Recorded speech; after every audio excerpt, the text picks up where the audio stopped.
Good morning, friends, followers, subscribers, and Trevorites.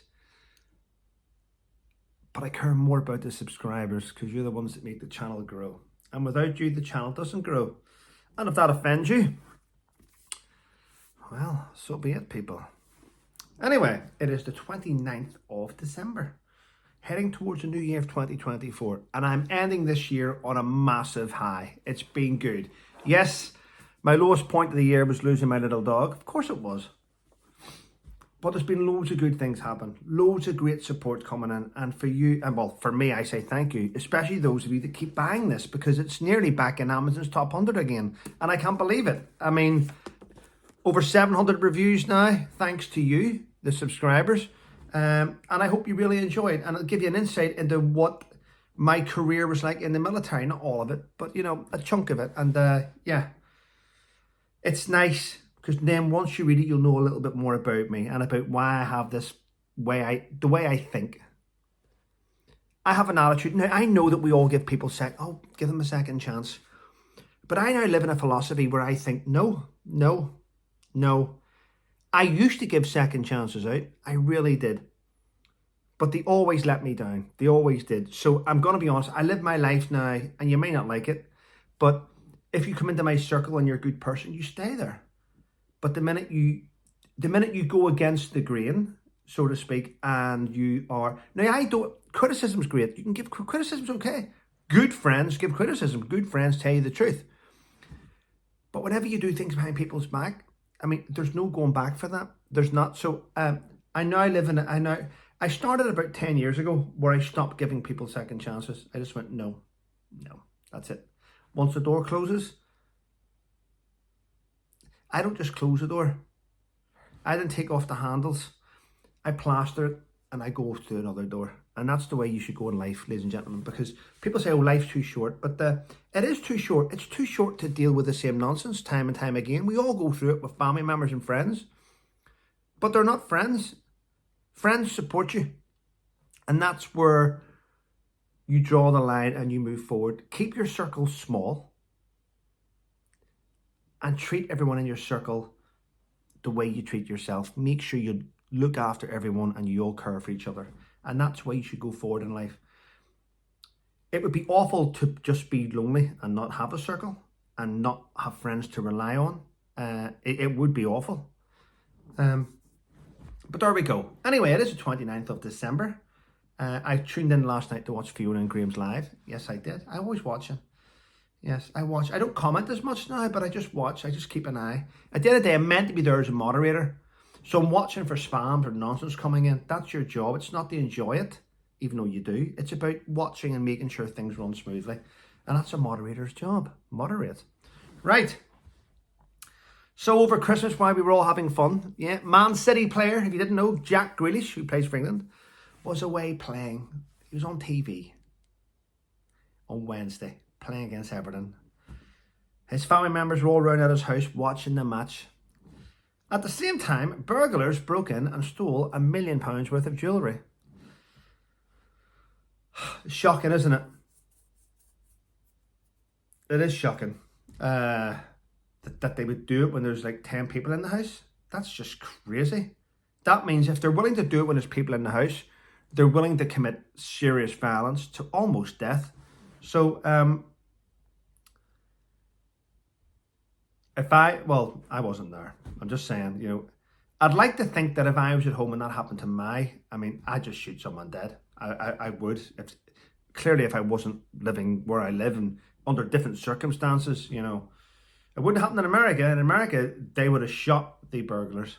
In the UK, laws are slightly different. Well, I hope, you know, that's quite a scary thing for family members, isn't it? But I'm sure the £1 million worth of jewellery was insured and he'll get his money back. Anyway, let's move on from that. What else is happening? Richard Eden, bit of a royal correspondent. I like Richard. I've spoke to Richard in the past. But I find it strange why he would write nonsense in the Mail today.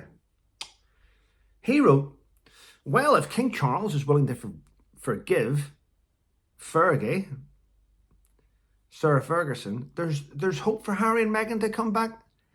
No, Richard, don't write shite in the papers, please. Do not write that nonsense. They have been terrible, terrible people to our country, to our queen, to our king, to their future king, the children. They have a cult that follows them and they endorse it. They think it's great that they've got a little cult that goes around threatening people, attacking people.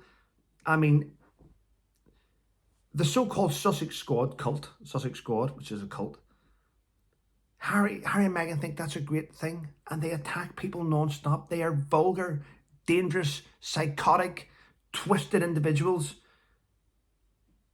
And Meghan think that's okay. The fact they haven't condemned them shows you the type of people they are. So Richard, no, do not write any more nonsense about them coming back. They are not wanted. Nobody wants them. Right, what else is happening? Well, Tony Blair's back in the media, yep, and not for a good reason. Because we know that we're trying to get things in the UK. We're trying to put together the Rwanda plan, aren't we? Where we take illegals and different people and we put them in another country, but we pay for everything in the other country. We don't just dump them. We give them everything they need in the other country. But Tony Blair,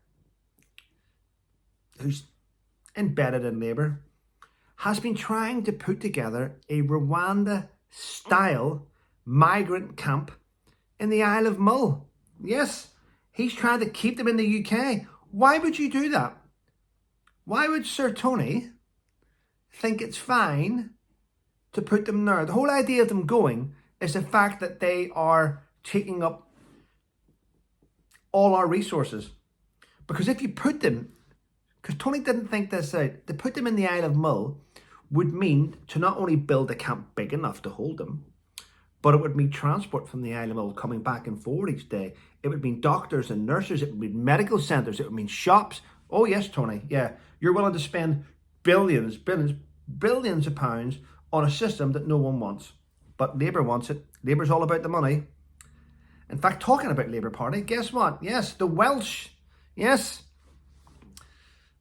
Labour want to put a toll on the Severn Bridge. Yes, they do. Yes, they do.